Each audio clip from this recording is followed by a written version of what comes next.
ایک دانا شخص کی دو بیٹیاں تھیں، ایک کسان کو بیاہ دی، دوسری بیٹی کی شادی کوزہ گر مٹی کے برتن بنانے والے کے ساتھ کر دی۔ سال بعد بیٹیوں کے حال احوال جاننے کے لیے وہ شخص ان کے گاؤں اور شہر چلا جاتا ہے۔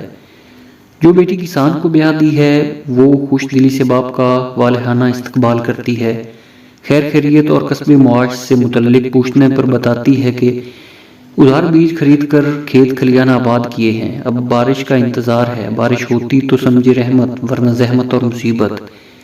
وہاں سے رخصت ہو کر کمہار کی بیوی کے پاس پہنچتے ہیں۔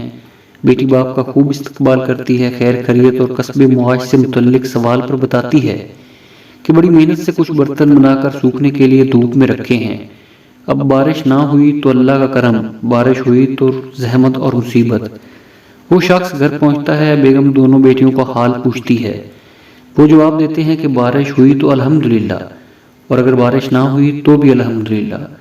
سبق اور عبرت: جو چیز آپ کے لیے مناسب ہو ضروری نہیں وہ دوسرے کے لیے بھی مناسب ہو، اور جو آپ کے لیے مناسب نہیں وہ دوسرے کے لیے بھی نامناسب ہو یہ لازمی نہیں ہے۔ یہ دنیا ہے، یہ ایسی ہی ہے، لہذا ہر حال میں اللہ کا شکر ادا کیجیے۔